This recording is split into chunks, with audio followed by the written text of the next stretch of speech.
4 ways Apple gets you to spend more in store. Number 1 is the fear of missing out. Apple puts huge glass windows at the front of their stores. They do this so you feel like you're missing out when you walk past and see everyone else gathering inside. By Apple having huge glass windows, they're playing on that human instinct of FOMO. You walk by the Apple store, you see everyone congregated inside, and that makes you want to go through the door. This is Apple's strategy to get you inside, where you can make a purchase. Strategy number 2 is allowing you to test out all the goods in store. You can test out the iPhones, the Macs, the MacBooks. Basically, most things Apple sell, you can test out in their stores. This works for 2 reasons. The first being you'll spend more time in store. If you're testing out products, you're going to spend much longer in store than if you were just looking at them through a glass case. The more time you spend in store, the more likely you are to make a purchase. The second reason testing products out works is because it's a psychological strategy. If you're holding an iPhone and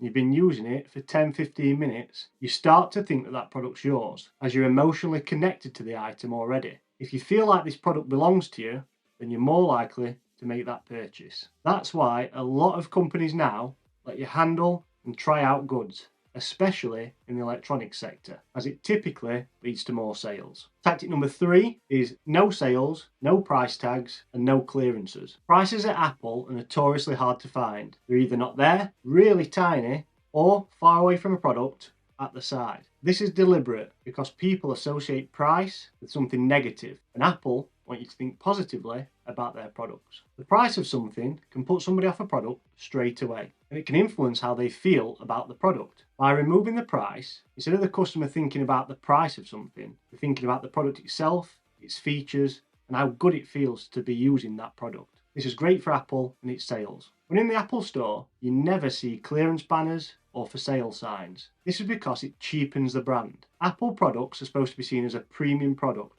and therefore they don't want to be associated with clearance and sale items. By not having these clearance and sale items all in your face, it makes you more likely to pay that premium price for that iPhone, as you're in an environment that feels premium. Tactic number 4 is no queuing. You've been playing on an iPhone and decide you're going to make the purchase. In most stores, you have to queue up and wait to purchase the product. However, in an Apple store, that's usually very different. The Apple employee that you've been discussing the product with previously, while you've been testing it out, takes out a handheld terminal and takes payment there and then for the product. This is massively beneficial for Apple because when you're waiting around, queuing to purchase a product, you could change your mind about making that purchase and walk out of store. Whereas in an Apple store, if you decide to make that purchase, an employee just pulls out the terminal and you've made that payment without as much thought as when you would queuing up. You're making a purchase more on impulse rather than having time to weigh it over and think logically about the final purchase. You've said yes